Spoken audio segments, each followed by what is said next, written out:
Welcome into the association presented by Caesars Sportsbook. I'm MJ Acosta-Ruiz, joined in our LA studio with the big man, 16.5-year NBA vet, Robin Lopez, and the coach, two-time champ, David Fizdale is in the house.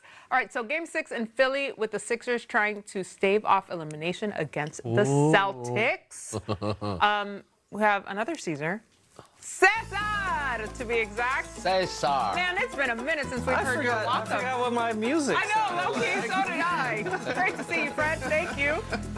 Let's get into it. Let's get into these highlights from Celtics and 76ers. Welcome to Philly. Game 6 between Boston and Philadelphia. What's his name? That's Franklin. Franklin the dog. How do you get along with him? Not well. Not well. Not well. Well, even though he's a dog? No, I wouldn't say well. No, They sir. can get away with that in Atlanta, but not in Boston and not in Philly. Here it is, Philly. Knocking it in. We've been talking about him all year. They win Game 6, 106-93 to force a Game 7. I love it. Boston. All right, so all Sixers starters scored in double figures, led by Tyrese Maxey's 30 points. His 9th career 30-point game in the playoffs. For the Celtics, Jaylen Brown led the way, but Boston struggled from deep, shooting just 29%. Here's Maxey after the game. Sixers win 106-93, forcing a Game 7. I'm here with Tyrese Maxey, and Tyrese backs against the wall once again, and you guys delivered. How did you guys use your defense to expose such a high-powered Celtics offense? Yeah, you know, like I said earlier, man, it's just our defense creates good offensive looks for us, man. It starts on that end for us, and we've done a good job of just, trying to take them out of what they do. They're a good three-point shooting team, good isolation team, and sometimes you got to guard your yard, and we've been doing that. All 5 starters in double figures. When you guys are firing on all cylinders, when you guys are healthy, what does it show that this group is capable of? Listen, we just won one game. We got another game, I don't know, in a couple of days, but like I said, this group's some fighters, man. We done been through a lot this year, man. It's been, a crazy year, but everybody has persevered, man. Paul coming back, Joel coming back from his injuries, and everybody, 1 through however many we got, 17, has really fought their tails off to get here. So, our fans deserve this win. Like I said it after last game, we owed our fans this. That was my 2-part question for you, just what you have thought about your fans and how they have showed up for you time and time again. And now you guys have forced a Game 7 in Boston. How confident are you feeling as you head to Boston? Yeah, our fans were amazing. And, we got to go pack our defense. We got to go out there and fight our tails off, man. We got to fight like hell, man. It's going to be a dog fight, and it's going to be fun. Tyrese, thank you so much. Congrats on the win. Thank you. So we're officially locked into our first Game 7 of the playoffs. 76ers get the huge home win to force this one back to TD Garden. Coach, you were high on the Sixers during the regular season. A lot of people were coming after you. Get that film. Don't let me get that film on y'all. What's impressed you about them in the fight against Boston? Well, again, those 2 guards kept them afloat all year. All right, and they built a lot of resilience up. Other guys got to play a lot bigger roles. But I kept saying the talent that they're going to add to that team, they're not a bottom-of-the-pack playoff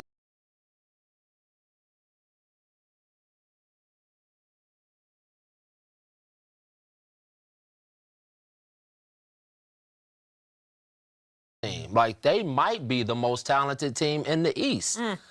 No one has an Embiid. No. Right. No one. Not on the West, not on the East. So if he's firing on all cylinders, that's scary for Boston. And they already shown they can go into Boston and take care of business. And the biggest thing I'm seeing, Boston usually breaks guys down off the bounce and gets into the paint. They can't get by Philly. They keep getting push-off fouls. How many times you see the ref? Is that an offensive foul? Is that not an offensive foul? That's because they can't get by the guy. And that situation happens because of that. And they got to figure out a way to get by these dudes. Otherwise, they won't generate the threes that they need to generate for their game to win. They only shot 41 threes. Boston, when they're flying, is 50, 52 threes attempts. They're going to try to keep those 3 attempts down if you're Philly. Yeah, conversely, when Boston has Garza or Vooch out there on the floor, they can't stay in front of Maxey. They can't stay in front of VJ. Like, that's giving me PTSD. I know how that feels. You remember Oh, yeah, Maxey? absolutely. I remember. Yeah, man. Typically. That's fair. Fastest backcourt left in the playoffs, would you say? Definitely. Yeah. Yep. and they use it defensively too. Like I'm telling you, Peyton Pritchard, I don't know, man. He got to figure out a way to escape VJ because VJ is blanketing him. VJ's in his luggage right now. No doubt. He's at the hotel. He's under that first-class seat on the plane. I'm screaming. Like, it's real. Like, it's like that Twilight Zone episode. He's the gremlin on the wing. Everywhere. VJ's guarding him like he's heard Peyton Pritchard's name too much. You know that competitive streak where you're like, I'm tired of hearing about this dude. I'm about to shut his water off. And that's how he's guarding him. It looks personal. Yeah. And so Peyton's going to, because Peyton's buckets are too important to Boston's success. And so they're going to have to figure out a way, because in their losses right now, I think Peyton's averaging 8 points a game, right? He's a 17-point-a-game scorer, and it ain't because he's missing shots. It's because he can't get away from that kid. Now, the biggest factor when assessing Philly's outlook has always been health. When we get 30 from Tyrese Maxey, 23 from Paul George, and near triple-double from Joel Embiid. Are you liking what you're seeing with these three, that combo together on the floor? Yes, absolutely, because they don't get in each other's way. Right? Usually, if you want a great big three, they need to be three different positions, right? I remember with D and LeBron that first year, it was always tough because they played the game so similar. These three, they all have their own style of play. And so I think the cool part about it is they've let Maxey be Maxey. Joel knows I can score on anybody at any time. I can get my shot off. He's a three-level scorer. And he can eat off of Maxey and Paul George. He doesn't have to put forth a great effort because he's getting throwbacks. How many times we just watch it? He's getting just throwback passes, bucket. But he's the luxury that Coach Nurse has when it gets tight. When they started coming back, post up Joel. Right? He got away from the pick and rolls. He said, let's just and they have that weapon, which I don't know a lot of teams have. I think New York has it with Karl Anthony Towns. But not a lot of other teams have that kind of weapon, that three-point shooter and post-up guy. I remember just watching a distinct play backstage where Philly threw the ball into Embiid, and Boston sent three guys.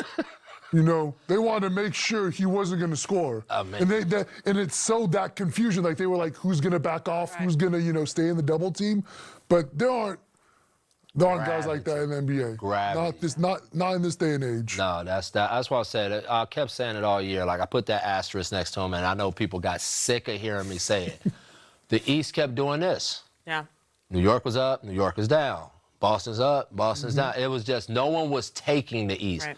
But Philly kept sitting there at 6 and 7 because of Maxey and Edgecombe and just grinding, 76, grinding. 6 and 7. There you go.